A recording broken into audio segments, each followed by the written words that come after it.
नमस्ते फ्रेंड, आप देख रहे हो कि मेरे अडेनियम में फ्लावरिंग स्टार्ट हो रही है। अक्टूबर का महीना हमारी अडेनियम के लिए बहुत ही खास होता है और इस महीने में हम अपने अडेनियम में बहुत सारे काम करते हैं। जो हमारे मैच्योर अडेनियम थे उनको तो हमने फ्लावरिंग के लिए उनको डोज दी और उनको फ्लावरिंग के लिए रहने दिया, और जो अब हमारे बाकी के अडेनियम हैं आज हम उस पर बहुत सारे काम करेंगे। अभी भी दोपहर का टेम्परेचर बहुत ज़्यादा होता है जो कि हमारे अडेनियम के लिए बहुत ही अच्छा है। दूसरा अडेनियम, इसकी भी मैंने मार्च में ग्राफ्टिंग करी थी और इसमें आप फूल देखो कि कितना सुंदर आ रहा है। यह ट्रे में लगे मेरे प्लांट्स हैं अडेनियम के। आज हम इन पर काम करेंगे क्योंकि इनमें बहुत सारे प्लांट ऐसे हैं जिनकी ग्रोथ काफ़ी ज़्यादा हो गई है। तो आज मैं इन ट्रे में से इन प्लांट्स को रिमूव कर लिया है और रिमूव कर कर आज मैं इनमें क्या क्या करूंगी, इस ट्रे में कौन कौन से प्लांट्स लगाऊंगी और ये प्लांट जो आप देख रहे हैं जो मैंने इस ट्रे में से निकाले हैं उन पर मैं क्या क्या करूंगी आज की वीडियो में देखते हैं। ये आप देख रहे हैं इस ट्रे में से मैंने जितने भी प्लांट्स निकाले हैं उनका रूट सिस्टम, उनका कॉडेक्स, ये प्लांट सभी पूरी तरह से हेल्दी हैं। मैं आपको दो ट्रे और दिखाती हूँ जिनमें भी कुछ इस तरह के हेल्दी प्लांट हैं और उस ट्रे के कुछ प्लांट्स भी मैं इनमें से अलग कर लूँगी और जिन प्लांटों की ग्रोथ कम है उन प्लांट्स को मैं ग्रीन ट्रे में शिफ्ट करूँगी। देखो, सेरेमिक ट्रे में से भी मैंने कुछ प्लांट्स को रिमूव कर लिया है और उनकी ग्रोथ भी आप स्क्रीन पर देख रहे हो। दूसरी ट्रे है जिसमें अडेनियम के प्लांट लगे हुए हैं। इन प्लांट्स पर भी आज मैं कुछ वर्क करूंगी। देखते हैं हम इनमें कौन कौन से काम आज करते हैं। तो आपको मैं दिखाती हूँ कि आज मैंने कितने सारे प्लांट्स को रिमूव कर लिया है। ये देखो, मैंने ये सारे प्लांट्स रिमूव कर लिए हैं जो कि मुझे मेरी ट्रे में हेल्दी नज़र आए। अब क्योंकि इन प्लांट्स की हाइट ज़्यादा है, ग्रोथ अच्छी है, तो मैं पहले इनके कोडेक्स को शेप देने के लिए तैयार कर रही हूँ। साथ ही क्योंकि इनकी हाइट ज़्यादा है तो आज मैं इन प्लांट्स की ब्रांच की कटिंग भी करूँगी, या मैं कह सकती हूँ कि हार्ड प्रूनिंग भी आज करूँगी। दोस्तों, एक वीडियो मैंने पहले भी शेयर किया है कि अडेनियम के कोडेक्स को किस तरह सुंदर बनाएं। आप उस वीडियो को जरूर देखें कि अडेनियम के कोडेक्स को किस तरह सुंदर शेप दें। यदि आपको डर लगता है कि आपका अडेनियम का प्लांट खराब हो जाएगा तो फर्स्ट टाइम जब भी आप अपने प्लांट के कोडेक्स को शेप दे रहे हैं तो कोशिश करें उसकी जो फाइब्रस रूट हैं उनको आप ज़्यादा नहीं काटें। इससे क्या होता है कि जब हम अपने प्लांट को रिपोर्ट करेंगे तो इन रूट्स के थ्रू हमारा प्लांट जल्दी ग्रोथ पकड़ लेगा। आप देख रहे हो कि मैंने जितने भी प्लांट्स लिए थे सभी प्लांट के कोडेक्स को कट कर दिया है, उस पर फंगिसाइड पाउडर लगा दिया है। साथ में आप एक चीज़ और ऑब्जर्व कर रहे हो कि मोस्टली प्लांट की फाइबर्स रूट उसमें ही लगी हुई है। तो साथ ही आप यह भी देख रहे हो कि इन प्लांट की एक्स्ट्रा जो ब्रांचेस थी उन ब्रांचों को मैंने कट कर दिया है और इन ब्रांचों पर भी मैंने फंगिसाइड पाउडर को अप्लाई कर दिया है। ये देखो मेरे पास कितनी सारी ब्रांच कलेक्ट हो गई हैं। इन ब्रांचों पर भी मैंने जो लीव्स थी उन लीव्स को मैंने कट कर दिया है और जो कोडेक्स मैंने यहाँ पर काटे थे उन प्लांट्स को मैंने 2 दिन के लिए शेडी एरिया में ड्राई होने के लिए रख दिया है। ये आप कटिंग देख रहे हैं, इन पर भी मैंने फंगिसाइड पाउडर अप्लाई कर दिया है। इनकी लीव्स को कट कर कर इनको भी 2 दिन के लिए ड्राई होने रख दिया है। जिन पर आप देख रहे हैं कि ये दिए हैं, इन दियों को मैंने धोकर धूप में सुखा दिया है और आप देखोगे कि इनके जो टॉप वाले पार्ट्स होते हैं बैक साइड से उनको मैं रब कर रही हूँ ताकि इसकी जो सरफेस है वो इक्वल हो जाए। पहले हम इन कोडेक्स वाले प्लांट्स को लगाते हैं। इसके लिए सोइल मीडिया में आप देख रहे हो कि कंस्ट्रक्शन सैंड के ग्रेन्यूल्स लिए हैं मैंने 5 गिलास, वर्मी कंपोस्ट लिए मैंने 5 गिलास, 2 गिलास मैंने यहाँ पर लीफ कंपोस्ट को ऐड किया है और इसमें मैंने ½ गिलास मैंने नीम की खली को ऐड किया है। साथ ही इसमें 1 चम्मच डाला है मैंने फंगिसाइड पाउडर और इसमें 1 गिलास डाला है मैंने काउडंग कंपोस्ट। हमेशा याद रखें, जब भी आप काउडंग कंपोस्ट को यूज करें वो पूरी तरह से डिकम्पोज होना चाहिए। यदि हमारा काउडंग कंपोस्ट पूरी तरह से डिकम्पोज नहीं होगा तो हमारा जो प्लांट्स है उसमें फंगस लगने के चांस बढ़ जाते हैं। यहाँ पर साफ फंगिसाइड को यूज करती हूँ, आप चाहें तो कोई भी फंगिसाइड को यूज कर सकते हैं। यदि आपके पास फंगिसाइड पाउडर ना हो तो आप उसकी जगह हल्दी पाउडर को भी यूज कर सकते हैं।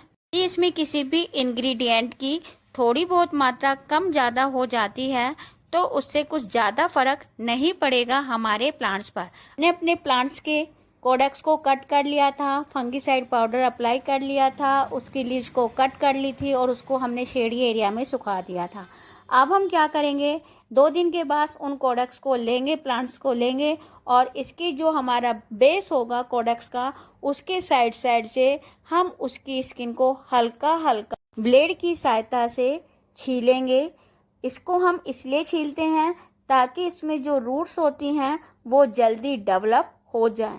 जब भी आप इस तरह कटिंग का काम करें तो जो भी टूल आप यूज करते हैं उसको आप सैनिटाइज जरूर कर लें। देख रहे हो जो मैंने अभी स्किन को छीली है उस पर मैं सिनेमन पाउडर या दालचीनी पाउडर अप्लाई कर रही हूँ चारों तरफ। स्किन पर जितने भी प्लांट्स देख रहे हो उन सभी प्लांट्स के कोडेक्स के साइड में मैंने सिनेमन पाउडर को अप्लाई कर दिया है।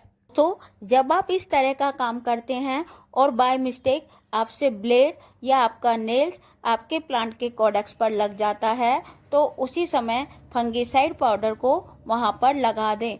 इससे हमारे प्लांट्स में फंगस लगने के चांस कम हो जाते हैं। सभी अडेनियम प्लांट्स को हम पॉट में रिपोर्ट करेंगे तो मैंने पॉट में ड्रेनेज होल बना लिए हैं और उसके बेस में मैं ये कंस्ट्रक्शन सैंड के ग्रैन्यूल्स की 1 इंच की लेयर बिछा रही हूँ, आप देख रहे हैं। कंस्ट्रक्शन सैंड के ग्रैनुल अगर आपके पास नहीं है तो आप थर्माकोल के पीस रख सकते हैं, ठीकरी रख सकते हैं या क्ले बॉल भी रख सकते हैं। अब हमें सोइल मीडिया की 1 से 1.5 इंच की लेयर अपने पॉट में भरनी है। अब हमें इन प्लांट्स को कैसे लगाना है यह देखते हैं। आप स्क्रीन पर देख रहे हैं कि मैंने इन गिलासों में सोइल मिक्सचर की 1 इंच के करीब लेयर बिछा दी है। तो जो दिए हमने यूज करे थे उनको हमें इक्वल करने के बाद पानी से वॉश करना है और उसके बाद हमें उसे सैनिटाइजर से उन दियों को सैनिटाइज करना है। अब आप देख रहे हो कि मैं दिए के ऊपर अपने प्लांट के कोडेक्स को रख रही हूँ। ये काम थोड़ा सा सावधानी से करें। जब भी आप इस तरह अपने प्लांट को दिए के ऊपर रखें तो ऊपर से अपने प्लांट्स को पकड़ें और धीरे धीरे सोइल मीडिया को फिल करें और सोइल मीडिया को धीरे धीरे फिल करना है ताकि दिया और हमारा प्लांट अपनी जगह से ना हिल जाएं। मैंने अपने प्लांट को इस गिलास में सावधानी से लगा दिया है। हमें अपने प्लांट को प्लास्टिक बैग से कवर करना है और प्लास्टिक बैग से कवर हम इसलिए करते हैं ताकि ज़्यादा मात्रा में ह्यूमिडिटी बनती है जिससे हमारे प्लांट की ग्रोथ जल्दी स्टार्ट हो जाती है। प्लास्टिक बैग से कवर करने के बाद अब एक थ्रेड के द्वारा प्लास्टिक बैग के मुंह को पॉट के साथ बांध दें।